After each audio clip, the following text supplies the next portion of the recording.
The brand new RTX 4070 Ti Super is here, and with promises of around 10% more performance and crucially 4GB more video memory for the same price as the original, should you buy one, and if so, which part should you pair it up with? Well, in this video, I'm going to be answering just that by building the best RTX 4070 Ti Super gaming PC build to test and evaluate Nvidia's latest GPU. Let's do this.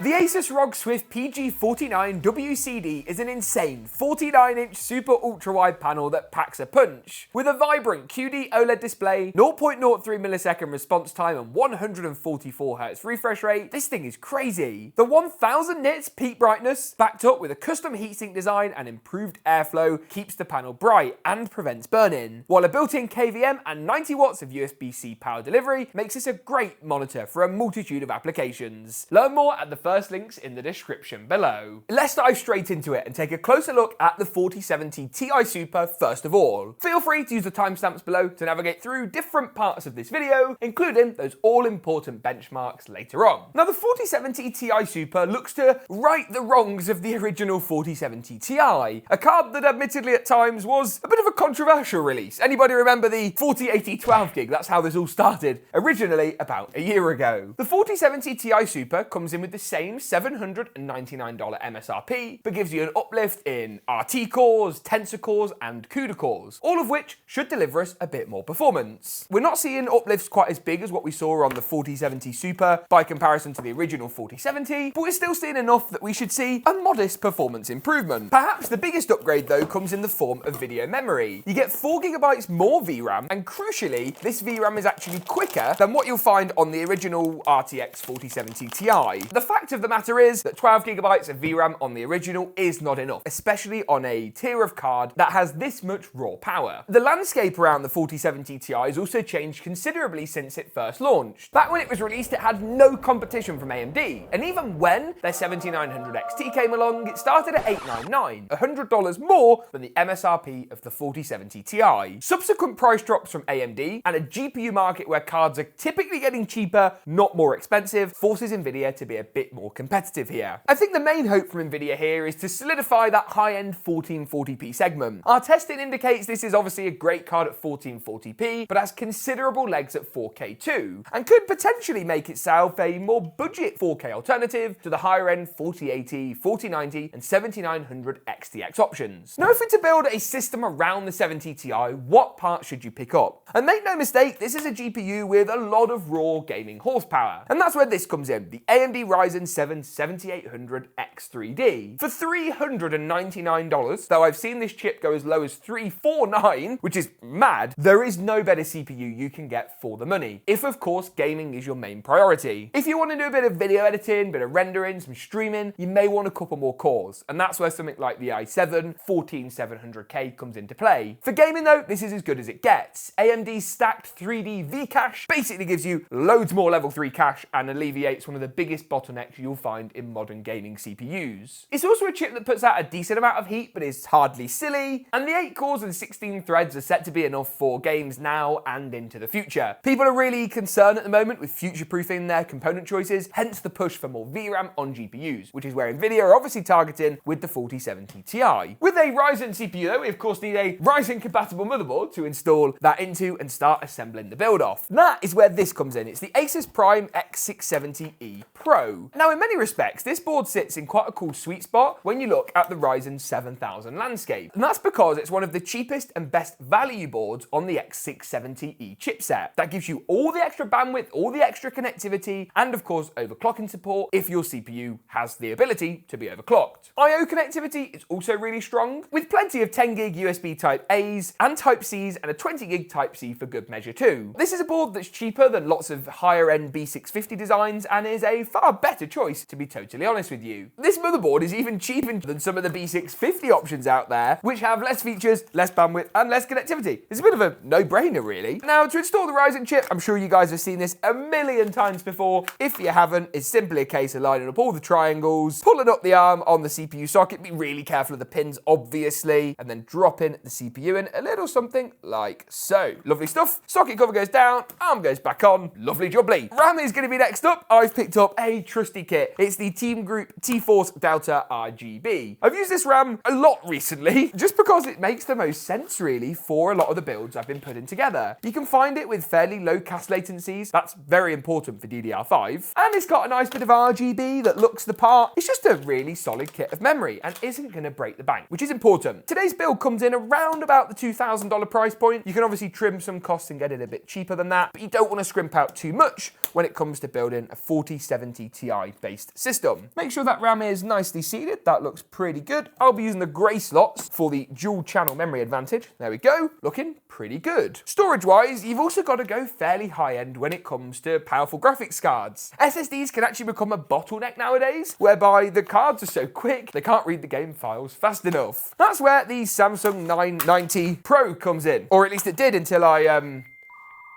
broke it. You can buy it in a range of capacities. I would recommend the 2TB if your budget will stretch to it, because obviously games are getting bigger, and in a high-end build like this, you want all the games. However, the 1TB drive's fine, and obviously if you've got your own storage solution, you can save yourself a little bit of money even further by opting for a drive you already have, or picking up a smaller capacity Gen 4 drive for your boot drive and favourite games. I'll leave everything mentioned today though at the first links in the description below for Newegg and Amazon. And with that, the motherboard assembly is basically, well, it's complete really. And the next thing we can do is move this into the case. Now, picking a case for any build is a very subjective decision, and actually quite hard when you're spending this kind of money because there are so many options. I made a video recently on the best cases to buy, and one of my top picks under $100 was this, the Thermaltake Ceres 300. Let me pop this down, it's not actually particularly heavy, and show you what I actually quite like about it. So you get two 140mm fans at the front, nice. Nice. A 140 at the back, good. You also get full-size ATX motherboard support, a tempered glass side panel that looks good but isn't too massive, and a design that has a lot of perforation on the panels. You've got loads of ventilation at the top, the back, the bottom, and the front to help keep temperatures down. We've got good GPU support, as you can see if I just hover the PALIT card in. There you go, plenty of clearance there for us to put a radiator in or anything we might want to do. And it's smaller and more compact than their Ceres 500, giving us a bit more space. Now, I should mention that we also quite like the white version of this case. Let me grab that. Oh, dearie me, careful. Which is going to give you some options if you want something that looks a little bit different. Personally, I love white cases from any brand, but I think this execution is really, really well done, and the occasional black accents help give it a bit of contrast. Now, Thermaltake have got a bit colour mad recently and released things in so many different colours, there's literally a choice and an option for everybody. So much so that they actually have a matcha green version. I don't know what matcha means. It looks quite cool, right? It's definitely different. If I'm being honest, it's not what I'd personally rock on my gaming setup, but that's more because of my personal tastes and choices than it is a reflection of the colour. I'll link all the different colour options down below. What do you guys think? Is the option of more colours within PC cases a good thing or a bad thing? And what colour would you pick out of these three? Let me know in the comments down below. I appreciate we've sort of got sidetracked a little bit, so let me remove my other cases. I appreciate I look like a slightly weird PC case collector at this point and install the motherboard assembly into our black Ceres 300. Definitely going to be to the taste of a few more of our viewers, I think. To my knowledge, all of the standoffs look to be in the right place. Yes, they are indeed, which makes sliding the motherboard in actually pretty easy. Should just be a case of getting that in there, lining it all up, and popping it over the top of the standoff. There are 9 screws in total to add in, 3 at the top, 3 along the middle, and 3 down the bottom. Make sure you get all of these nice and tight, but don't need to over tighten or force these. We just want to make sure the motherboard isn't going to go anywhere. That's basically the only purpose of the standoffs. Next up, it's time to install the CPU cooler, and this is Thermaltake's TH280 Ultra V2. Now, they do an Ultra and a non-Ultra version, the difference being the screen, to my understanding, but it's an area where Thermaltake are actually really quite price competitive. The 280mm rad is going to be more than enough for our 7800 X3D, especially as obviously you can't really overclock the X3D processors. And then of course, you get Thermaltake's nice 140mm fans as well for good measure. The good thing though about this particular cooler, and why I went for it over the 240mm model, is actually because the front of the case has 2 140mm RGB fans included included as standard. What that means is we can use those for the radiator and then add these included fans into the top of the case instead. That's going to give us a more complete look, better airflow, better cooling, better temperatures, and there's just a whole host of advantages to it. First things first, I need to remove this front panel, which wasn't very hard at all, and then remove the pre-installed fan screws, as we'll obviously need to swap these out for long radiator screws to get the radiator installed in a moment. And you can see, without too much bother, that the radiator is going to install with absolutely no problems at all. I'm then going to try and pop the actual water block onto the CPU itself. Remember, you'll need a little bit of thermal paste just to go on top of the CPU. That is absolutely plenty. You definitely don't want any more than what I've just done there. And with that all done, it's time to install the GPU. So we can boot this thing up and actually test out NVIDIA's latest graphics card. Now, I need to just remove these rear PCIe covers and apparatus, if you will, and make sure that all the PCIe slot covers are clear at the rear. Then, yep, that fits. It should be a case of popping the graphics card in. Bit of pressure.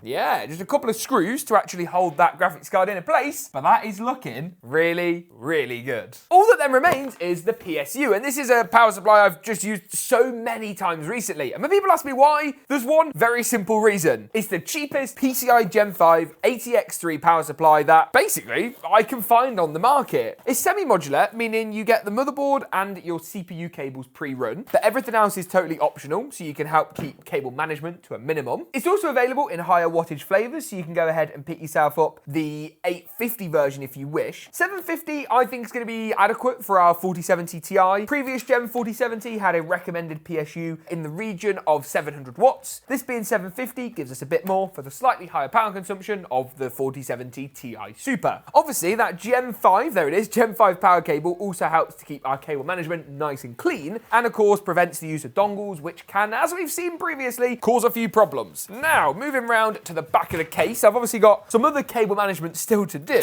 but I can at least go in and throw the power supply at this stage. So just slide that in without too many problems, and 4 standard PSU screws at the rear are going to hold it into place. Then it's just a case of plugging up the motherboard, CPU, GPU, and any front panel connectors, and all that remains is to boot this thing up, see exactly how it looks, and test performance in those all-important gaming benchmarks. I'll see you in just a moment.